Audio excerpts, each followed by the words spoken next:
नमस्कार दोस्तों, आपके साथ तो रहमान सैफ़ी और आज पहुंचा हूँ सुहेल भाई के पास। सुहेल भाई एक ऐसे काम में लगे हुए हैं समाज के जिसकी जितनी सराहना की जाए उतनी कम है। सुहेल भाई, सैफ़ी काउंट, आज मैं ये बताना चाहता हूँ सबसे पहले बात शुरू करने से पहले आपको, यूँ तो सैफ़ी समाज के लिए अगर दीगर संस्थाएं बहुत सारी हैं जो अपने अपने लेवल पर अलग अलग तरह के काम कर रही हैं, लेकिन सैफ़ी काउंट एक ऐसी संस्था है जो खाली सैफ़ी समाज के लिए नहीं, अन्य जितने भी समाज आते हैं, जितने भी लोग आते हैं, उनके लिए, सबके लिए सोच रहा है और सबके लिए कुछ ऐसे काम कर रहा है जिसकी वजह से आने वाली पीढ़ी को जो है बहुत फ़ायदा हो सकता है। तो सुहेल भाई से जानूंगा वो सारे काम किस तरह के हैं, सैफ़ी काउंट की क्या मुहिम है, किस तरह से काम कर रहा है और आम जनमानस को क्या क्या फ़ायदा होने वाला है। सुहेल भाई, आपका स्वागत है। और मैं जानना चाहता हूँ आपसे, जिस तरह से आपने सैफ़ी काउंट शुरू किया है, सैफ़ी काउंट की जो रूपरेखा है वो किस तरह से बनाई है जिससे आम आदमी को फ़ायदा हो सके। देखिए, सैफ़ी काउंट जो है एक ऑर्गेनाइजेशन हमने अभी फॉर्म किया है थोड़े दिन पहले, और उसका मकसद बेसिकली ये है कि हम लोगों के घरों तक सरकारी स्कीमों को पहुँचाएँ। उसमें स्पेशली जो सैफ़ी कम्युनिटी और जो माइनॉरिटी कम्युनिटी के लोग हैं वो सब स्कीम्स को लेने में बहुत पीछे हैं, वो स्कीमें नहीं ले पाते हैं। तो हमारा फोकस ये रहेगा कि हम स्कीमों के ज़रिए लोगों को घर घर तक मदद करें, लोगों को घर घर तक हेल्प करके उन तक पहुंचाएं। जैसे मिसाल के तौर पे आप ये ले लीजिए कि जैसे सपोज़ करिए किसी लेडी का हस्बैंड एक्सपायर होते हैं और हस्बैंड एक्सपायर होने के बाद लोग दफीने में से अपने घर वापस आ जाते हैं, तो कोई उनकी फैमिली का कोई उनका डेथ सर्टिफिकेट बनाने की बात नहीं करता है। डेथ सर्टिफिकेट ना बनने की वजह से जो 20,000 रुपये दिल्ली सरकार एक साल के अंदर डेथ हुए हस्बैंड को उसकी जो विधवा औरत है उसको 20,000 रुपये दिल्ली सरकार देती है, ना वो 20,000 उसको मिल पाते हैं और ना ही उसको जो 2,500 रुपये महीने की जो पेंशन है, विडो पेंशन है, ना वो मिल पाती है।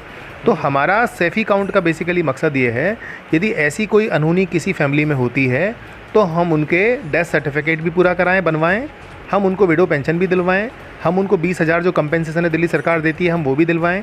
और तीसरा ये कि यदि उसके बच्चे छोटे हैं या ऐसे बच्चे हैं जो कहीं लाइवलीहुड के लिए जा सकते हैं, कहीं काम करने के लिए जा सकते हैं, उनको काम लगवाएं, या ऐसे बच्चे जो पढ़ना चाहते हैं उनको सरकारी स्कूल में कहीं एडमिशन कराएं, या फिर कई सारे दिल्ली सरकार के ऐसे स्कूल्स हैं जहाँ पर फ्री में पढ़ाई की जाती है, फ्री में बच्चा वहीं रहता है, खाता है, पीता है, पढ़ता है, सारी चीज़ें होती हैं।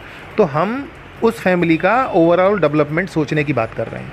सुहेल भाई, यहाँ पर मैं एक बात और पूछना चाहूँगा। ये तो आपने एक बिल्कुल बहुत अच्छी बात बताई है, एक बहुत ही ज़रूरी जिसको मैं समझता हूँ, क्योंकि मैंने हमेशा से उसके लिए आवाज़ भी उठाई है, उसके लिए बात भी की है और कई बार पहले भी आपसे बात की है। जिन घरों में बच्चियाँ हैं और वो शादी के लिए उनकी उम्र हो चुकी है, लेकिन माँ बाप की माली तंगी के कारण वो शादियाँ नहीं हो पा रही हैं उनकी, उसके लिए क्या कर रहा है सैफ़ी काउंट? देखिए, दो बात हैं। एक बात ये है कि जो लेडी ऐसी है जिनका हस्बैंड नहीं है, विडो हैं, उनकी 2 बेटियों तक की शादी करने के लिए दिल्ली सरकार 30-30 हज़ार रुपये देती है। शादी से 2 महीने पहले और 2 महीने बाद तक आप वो फॉर्म अप्लाई कर सकते हैं एक शादी का कार्ड लगा करके, तो वो 30,000 रुपये उनके खाते में आ जाते हैं। सरकारी तरीके से तो तरीका यही है। बाकी जिनके माँ बाप दोनों हैं और उनकी शादी में दिक्कत आ रही है, तो वो फिर सैफ़ी काउंट अभी आने वाले दिनों में एक ऐसा क्राउड फंडिंग का एक प्लेटफॉर्म जनरेट करेगा जहाँ पर हम लोगों को कहेंगे कि भाई ये इनकी शादी होनी है, इतने पैसे की रिक्वायरमेंट है, जो चीज़ें देना चाहता वो दे सकता है। तो आने वाले दिनों में वो हमारा प्रोग्रेस में है, उस पर हम काम कर रहे हैं। एक और ज़रूरी बात है, मैं ये देखता हूँ कि जिस तरह सैफ़ी जो है कुछ इस तरह के काम करते हैं जो इंजीनियर श्रेणी में आते हैं, और हम सब जानते हैं उसको, क्योंकि मैं रहमान सैफ़ी हूँ। मैं, आप ये सब लोग ये मत समझना मैं इसको बढ़ावा दे रहा हूँ, बढ़ावा नहीं दे रहा। जो बात रियलिटी है उसकी वो मैं आपको बताने की कोशिश कर रहा हूँ, और उसी के मुतालिक मेरा ये सवाल भी है। सुहेल भाई, वो बच्चे जो पढ़ नहीं पाते या पढ़ना नहीं चाहते, किसी वजह से जो है वो काम में आ जाते हैं और उनके रोज़गार को लेकर उनके पास इतना पैसा नहीं होता, उनकी माली तंगी होती है थोड़ी सी, लेकिन वो एक कारोबार करना चाहते हैं, क्या उसके लिए भी सैफ़ी काउंट कुछ इस तरह की स्कीमें, कुछ इस तरह का काम करना चाहते हैं? देखिए, सरकार के पास बहुत सारी स्कीमें हैं। संस्थाएं जो होती हैं, NGOs जो होती हैं, उनका काम है सरकार के और आम पब्लिक के बीच में ब्रिज बन जाना, उनको उस जगह तक पहुंचा देना जहां पर सरकारी स्कीमें मिलती हैं। तो दिल्ली सरकार और भारत सरकार के पास तमाम तरह की स्कीमें हैं, भले ही वो लाइवलीहुड से रिलेटेड हो जो आप बात कर रहे हैं, भले ही वो एजुकेशन से रिलेटेड हो, भले ही वो लोन से रिलेटेड हो, किसी भी चीज़ से रिलेटेड हो, सभी के लिए स्कीमें हैं। बशर्ते आपके पास कागजात होने चाहिए। यदि आप वो कागज़ लेकर के सैफ़ी काउंट के दफ्तर पर आते हैं तो डेफिनेटली आपको मदद मिलेगी, आपको हेल्प की जाएगी और आपके रोज़गार को शुरू कराने में भी मदद की जाएगी। मतलब हम ये मानकर चलें कि सैफ़ी काउंट एक जन सुविधा केंद्र जिस तरह से सरकार अपना चलाती है, उसी तरह से सैफ़ी काउंट ने भी अपना एक जन सुविधा केंद्र चलाया जिसमें तरह तरह की स्कीम आप सब सरकार की तरफ से आप जो है आम जनमानस तक पहुँचाएँगे। जी, हमने 22 अगस्त को सैफ़ी काउंट फैसिलिटेशन सेंटर शुरू किया और उसमें बाकायदा हमने 2 लोगों को एम्प्लॉय किया और एम्प्लॉय करने के बाद हमने उनसे कहा कि आप लोगों को, इलाके के लोगों को मोबिलाइज़ करो, इलाके के लोगों को बताओ कि यहाँ पर ये काम होने शुरू हो गए हैं। उसमें ट्यूशन फ़ीस रिम्बर्समेंट है, उसमें विडो पेंशन का है, उसमें सीनियर सिटीजन पेंशन का है, उसमें EWS के एडमिशन्स का है, उसमें हम इकोनॉमिक वीकर सेक्शंस के थ्रू जितनी भी सारी स्कीमें मिलती हैं उन सब का है। तो मतलब ऐसी तमाम स्कीमें हैं जिनका फ़ायदा लोग उठा सकते हैं और मुस्लिम कम्युनिटी में, माइनॉरिटी कम्युनिटी में ज़्यादातर लोग उस कैटेगरी में आते हैं। तो हमारा जो कंसर्न है वो ये है कि ज़्यादा से ज़्यादा लोग सैफ़ी काउंट से जुड़ें और जुड़ने के बाद जितनी भी स्कीमें हैं उनको लेने में, उनको आकर के हमारे दफ्तर पर आकर के उन स्कीमों को लेना शुरू करें। तो जनरली संस्थाएं क्या सोचती हैं, जनरली जो ग्रुप्स बनते हैं वो ये सोचते हैं कि हम ठीक है, हमने संस्थाएं बना ली, अब उसके बाद सिर्फ हम बातें करते हैं। बट सैफ़ी काउंट जो है वो पहला, ऐसा मुझे लगता है, वाहिद संस्था है जो पहले कहता है कि आप पहले प्लानिंग करो, चीज़ें इस्टेब्लिश करो, देन हम लोगों से बात करेंगे। वही हमने किया और आज सैफ़ी काउंट में पिछले एक महीना कुछ दिन अभी हुए हैं, उतने दिनों में हम 100 से ज़्यादा लोगों के फॉर्म भर पाएँ, 100 से ज़्यादा लोगों की मदद कर पाएँ। जैसे आपने माइनॉरिटी की बात करी, मुस्लिम की बात करी, क्या मुस्लिम और माइनॉरिटी के लिए सैफ़ी काउंट करेगा या सबके लिए करेगा? नहीं, एक्चुअली क्या है, जहाँ से हमने सेंटर शुरू किया है ये माइनॉरिटी डोमिनेटिंग एरिया है। तो संस्थाएं जो होती हैं वो किसी पर्टिकुलर एक आदमी के लिए नहीं होती हैं, एक किसी पर्टिकुलर कास्ट के लिए नहीं होती हैं, ये सभी के लिए है। लेकिन हाँ, चूँकि हम माइनॉरिटी डोमिनेटिंग एरिया में रहते हैं, हमारे सर्कल में ज़्यादातर लोग उसी कैटेगरी के हैं, तो ऑब्वियसली वो लोग तो आएंगे ही आएंगे। दूसरे लोग आएंगे तो मना ही थोड़ी है, कोई भी आएगा, हम सबका काम करेंगे।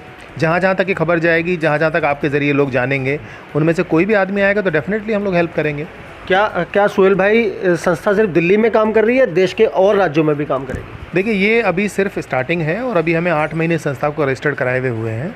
तो हम लोग ये प्लान कर रहे हैं कि पहले हम दिल्ली को अच्छे से कवर करें, क्योंकि दिल्ली में काम करने के लिए बहुत गुंजाइश है। बहुत लोग ऐसे हैं जिनको क्योंकि कोरोना के टाइम में 1.5 साल निकल गया, बहुत लोगों का लाइवलीहुड चला गया है, बहुत लोगों की नौकरियां चली गई हैं, बहुत लोगों के रोज़गार बंद हो गए हैं। तो सैफ़ी काउंट का मकसद है कि उनको रीस्टोर करना, उनकी वापसी करना। तो हम कोशिश कर रहे हैं कि सैफ़ी काउंट की टीम के ज़रिए वो किसी भी तरह से हम रीस्टोर कर पाएँ और ज़्यादा से ज़्यादा लोगों को वो हेल्प करके उनको वो चीज़ें दिला पाएँ। सोहेल भाई, मेरा आखिरी सवाल है आपसे, आम जनमानस सैफ़ी काउंट तक या आप तक किस तरह से पहुँचे, आप क्या बताना चाहेंगे? देखिए, 2-3 तरीके हैं पहुंचने के। एक तो ये कि हम लोग इलाके में जा करके कॉर्नर मीटिंग्स कर रहे हैं। नॉर्थ ईस्ट डिस्ट्रिक्ट में सारे इलाकों में जा करके हमारी रोज़ाना मीटिंग्स हो रही हैं। इवनिंग में रात को 9 बजे मीटिंग होती है, 9 से 10 एक, और कॉर्नर मीटिंग होती है। उसमें इलाके के लोग अपने यहाँ 10-20 लोगों को बुला लेते हैं। हम उनको पैम्पलेट के ज़रिए वो सारी स्कीमें बता देते हैं और उनसे रिक्वेस्ट करते हैं कि आप लोगों को हमारे सेंटर तक लेकर आइए। एक तरीका ये है। दूसरा तरीका ये है कि फ़ेसबुक के हमारे जो चैनल्स बने हुए हैं, सैफ़ी काउंट के नाम से एक फ़ेसबुक का पेज है, जनरली हमारी सब चीज़ें उस पर हम अपडेट करते रहते हैं, वहाँ से भी लोग हमारे साथ कनेक्ट हो रहे हैं। तीसरा ये भी है कि जो हमारे वॉलंटियर हैं, हमने अभी अपनी मेंबरशिप जो है वो फ्री ऑफ कॉस्ट मेंबरशिप शुरू की है सैफ़ी काउंट की। उसमें जो भी लोग ज़्यादा से ज़्यादा जुड़ना चाहें, उनको जोड़ने का मकसद सिर्फ इतना सा है कि वो कम से कम 10 लोगों को हमारे यहाँ तक लेकर आएँ। यही हमारा उनसे रिक्वेस्ट रहता है जब वो मेंबर बनते हैं हमारे सैफ़ी काउंट के, और वो ज़्यादा से ज़्यादा लोगों तक हमें मैसेज कन्वे करने की कोशिश कर रहे हैं।